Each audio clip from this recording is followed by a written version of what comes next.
So my colleagues have done a great job in talking about the most punitive tax of all. And the most punitive tax of all is high inflation that is way higher than wage growth. And that's exactly what's happening right now. Yeah, wages are going up a little bit, but not nearly as high as inflation. So people are feeling it. By the way, yesterday, the producer price index number came out. What does that mean? That's about wholesale prices, and it's about the future. And they came out at 1%, meaning roughly a 10% increase in the producer price index. That was continued bad news, because when you hear the administration say that this is transitory, this PPI number yesterday means, unfortunately, we're in for higher inflation at least for the next year. So what happened? Well, policies changed. As of February, before COVID started, we had 19 straight months in this country of wage growth of over 3%. We had historically low inflation numbers, less than 2%. Things were going well because people, again, were making more money. Wages were actually higher than inflation. So middle-income families in Ohio and around the country were feeling it. They were able to get ahead, some for the first time in a couple decades.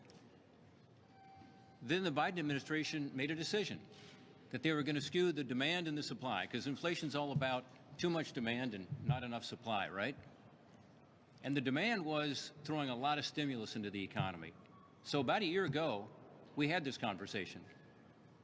The administration said they were going to spend almost $2 trillion, which they said was for COVID, right after we had spent almost $1 trillion on a bipartisan basis. But the problem was the administration's COVID proposal was not really about COVID. Most of the money had nothing to do with fighting this virus. Most of it had to do, again, with just pumping stimulus into the economy. At the same time, they were reducing the supply side. That includes on the energy front. Remember the first day in office shutting down Keystone XL pipeline? Making it harder to produce energy in this country generally? So you had, again, increased demand, this unprecedented level of stimulus spending. It was the biggest bill, $1.9 trillion, ever passed by Congress. And you had a reduction in demand. Everybody said this was going to result in higher inflation, not just Republicans, although we did. And we said, look, the CBO, Congressional Budget Office, nonpartisan group, has told us we're getting back to the levels of growth we had pre-COVID just in a few months. Because they said by mid-year we'd be back to a point where we'd be having economic growth comparable to what it was before COVID. And yet they felt it necessary to dump almost $2 trillion into the economy. But it wasn't just us. Secretary of the Treasury under Democratic administrations, Larry Summers, said the same thing. And by the way, he continues to say it, as do other smart economists on both sides of the aisle who look at this very simply and say, you can't just throw all the stimulus in and change the policies on the supply side as well and not expect inflation to rage. And that's exactly what's happened. So the most punitive tax of all.